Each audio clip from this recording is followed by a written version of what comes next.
বাংলাদেশে কিছু গান্ডু আছে, তাদের মধ্যে কিছু কিছু গান্ডু আছে যারা বেনপি করে আর গল্লিক খায়। এই যে গল্লিক, এদের মাথার উপরে চাপিছে ততোধিক গান্ডু। এই গান্ডুগুলা পাবলিকের শান্টিং খায়, চান্দাবাজি আর ধান্দাবাজি করতে যায়, আর সেই রাগ ঝাড়ে আমার উপরে। ভাবতে এমন আমি তাদের ক্ষমতার বাড়া ভাতে ছাই দিছি। শোনেন ভাইজানেরা, ক্ষমতা ছেলের হাতের মোয়া না যে চাইলেই পাওয়া যায়। দিল্লি হনুজ দুরস্ত, আগে যান ক্ষমতা, তারপর কোয়েন যে আসিছি। যেই দলের নেতা কর্মীরা চান্দাবাজি কইরা টাকা কামায় আর চান্দাবাজি করতে না পারলে পেটে ভাত জোটে না, তারা আমার পেজে এসে লেদান, লজ্জা লাগে না?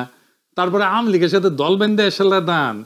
আমি কই নাই যে আপনারা চান্দা তুলে খান, আপনাদের দলের নেতাই কইছে। এই যে শুনেন, শান্টু শান্টু আপনাদের শান্টু মেরে দিছে, শুনেন। দল ক্ষমতা মেরেলে কিচ্ছু পাবেন না। এই কয়দিনে যা হয়েছে, গত এক বছরে ছোট ছোট চান্দাবাজি যা হয়েছে, এটা আমি হইতে দিছি। আমি কেন হইতে দিছি? এই জন্য দিছি যে 17 বছর আমার নেতা করবে কিছু খায় না, বিন্দু মাত্র চক্ষু লজ্জা নাই, বিন্দু মাত্র কৃতজ্ঞতা বোধ নাই। যে পাতে খান সে পাতে হাগেন। 1975 15ই আগস্টে মুজিবরে ফুটা না করলে আপনাদের দলের জন্মই হইতো না।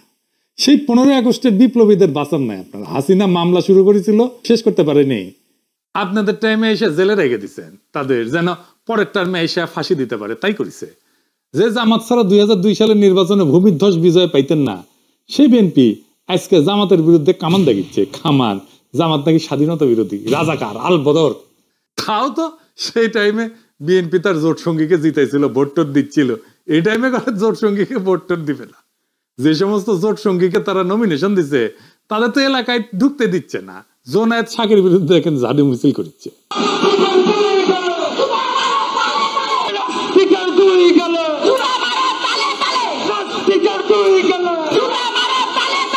জোনায়েত শাকিরের নমিনেশন দিবে বিএনপি, তাই মানে তাতেই ওদের পুচ্ছে আগুন ধরে গেছে। নূরের পটুয়াখালীতে নমিনেশন দিয়েছিল বিএনপি, তারপরে নূর গেছে এলাকাত ক্যাম্পেইন করতে। এলাকায় বিএনপি নেতা কর্মীরা ওরে অবরুদ্ধ করে রাখছে।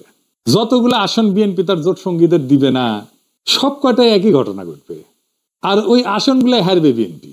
যাই হোক, যেটা নিয়ে আলাপ শুরু করবো কইছিলাম, কি ঘটিছে গত পরশু সেটা নিয়ে কথা বলি। কেন ওয়াকারের চোখে অশনি সংকেত দেখেছি আমি পরশুর ঘটনা, ক্যান্টনমেন্টে যেটা ঘটেছে।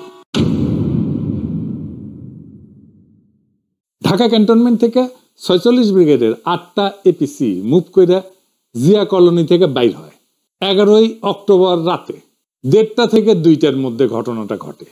4টা বাইর হয় আর 4টা বাইরে থেকে ভিতরে ঢোকে। এপিসি মানে জানেন তো, আর্মার্ড পার্সোনাল ক্যারিয়ার। যে এটা এইগুলা এক একটা এপিসির সাথে 2টা করে জিপ বোঝাই সৈন্য ছিল।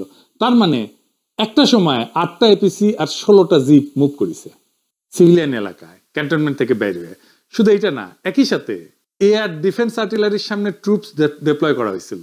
জড়ো হয়েছিল ট্রুপস, কি কামে আর্মি জানে। 2 নাম্বার, আর্মি চিফের বাসার সামনে এক্সট্রা ট্রুপ ডিপ্লয় করা হয়েছিল, স্বাভাবিকের চাইতে বেশি। কেন আর্মি জানে। 3 নাম্বার, ক্যান্টনমেন্টের রাস্তায় যে ব্যারিকেড থাকে না, দেখেছেন তো যাওয়ার সময় ব্যারিকেড থাকে, ও ব্যারিকেড গুলো সরাই ফেলা হয়েছিল। ব্যারিকেড সরানোর মানে হইতেছে যেন দ্রুত ট্রুপস এবং যানবাহন মুভ করতে পারে। এটা ছাড়া তো আর কোনো কারণ নাই।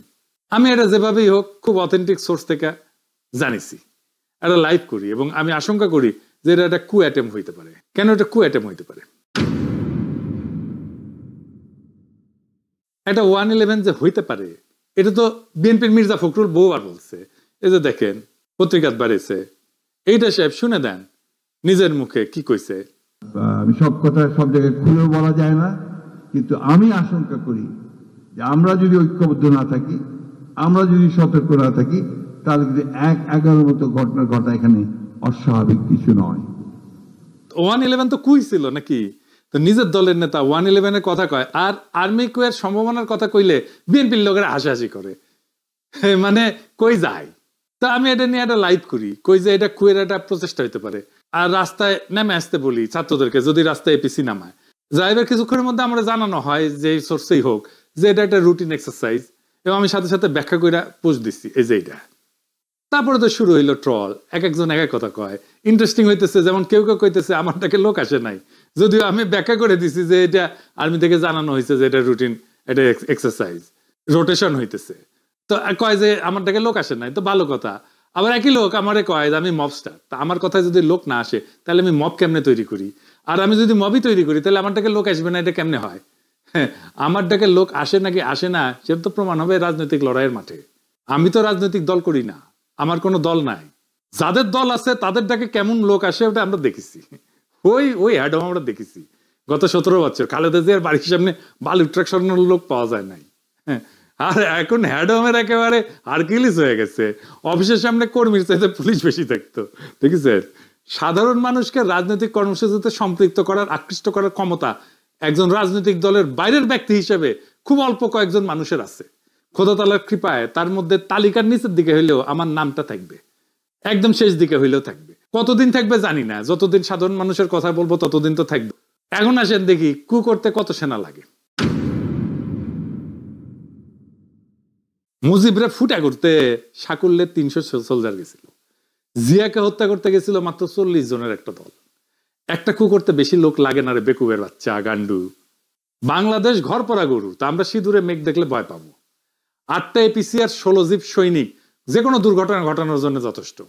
নিজেদের একটা নৌবহর শান্তির সময় এক জায়গা থেকে অন্য জায়গায় গেলে শত্রু দেশকে ইনফর্ম করে সেনাবাহিনী, সিভিল প্রশাসনকে না জানায় গভীর রাতে এপিসির মুভমেন্ট, এটা কোনোভাবেই গ্রহণযোগ্য